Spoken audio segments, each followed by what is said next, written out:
Hey guys, welcome back here to today's episode of The Fishing Teacher, and appreciate you guys swinging by the channel and hanging with me for a little bit. And guys, today I'm going to make the case why you need to take a break from bass fishing.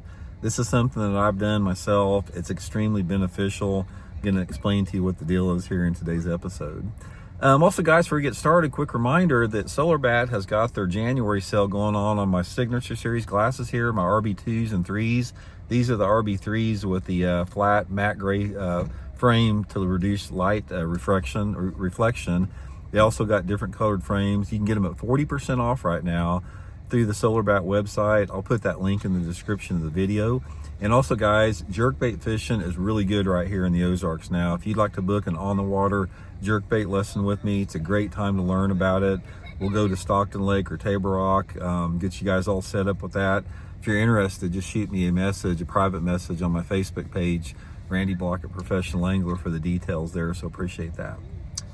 Okay, here is why you need to take a break from bass fishing. Bass fishing is a difficult sport, and you're going to go through periods where you suck at it and you don't catch fish on it and you get frustrated with it, unless you got some stocked farm pond that's loaded with hogs, or you got some private body of water to fish. But if you're like most people and you fish man-made public bodies of water, it's not easy a lot of times. And I've had situations where I just have struggled for 3 or 4 trips in a row, or maybe, I don't know, it's just like nothing's clicking or nothing's flowing. And some of the best advice I can give you is just step away from it for a little bit. If you're getting where it's not fun and you're not looking forward to getting out there, I can promise you, if you get away from it for a little bit, that you will enjoy it so much more coming back from it. Now, in the meantime, you don't have to quit bass fishing. You can still fish, but try fishing for some other stuff.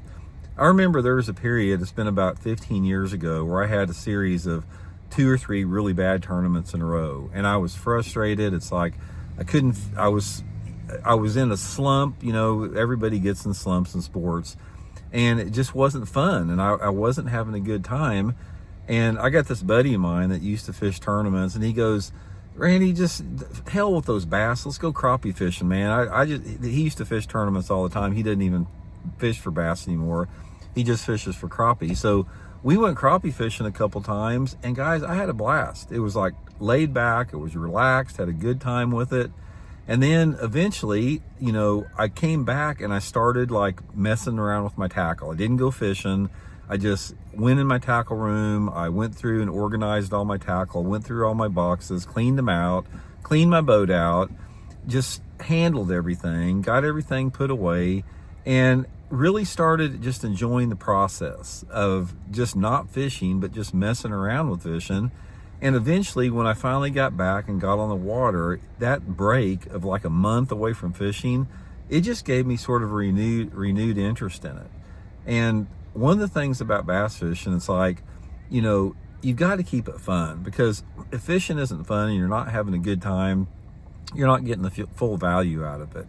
And a lot of times, some of the funnest experiences that you can have bass fishing is just going out there and relaxing, fishing with your buddies, you know, cutting up, you know, taking time to eat lunch, not getting serious, telling stories, just enjoying being out there. That's the important part about it. And I think a lot of times we get so sucked into this hard charging mentality of bass fishing, we miss out on a lot of it, especially if you have, you know, any type of competitive juices, or if you fish tournaments or something like that. But I look back at my whole career as a fisherman so far, and guys, I fished professionally since 1986 in tournaments, and I can tell you for sure, when I look back and reflect at my entire life of bass fishing, pretty much most all of my fondest memories of bass fishing, the ones that stay with me year after year after year, and the ones that I can go back on and reflect and have that sort of feel-good feeling, are the ones where you just went out and you were just fishing for fun, and you just hanging out with your buddies or something like that. And, you know, catching fish was great. That was a bonus, but that wasn't the most important thing with it.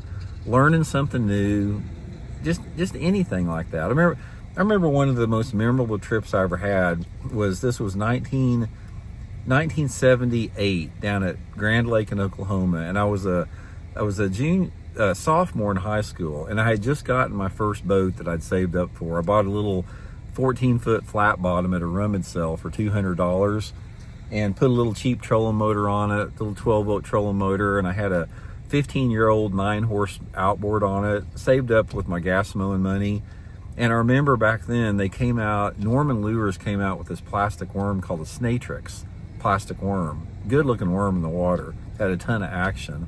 And I remember going down to Grand Lake with a buddy of mine that I went to high school with, and we had a package of Snatrix worms, and I'd never caught a fish on Grand Lake on a plastic worm at that point, and went up the Elk River arm of Grand Lake, pretty close to where Edwin Evers won the Classic, which is my stomping ground. That's where I absolutely was horrified when he won the tournament up there, because that was my little private secret hole.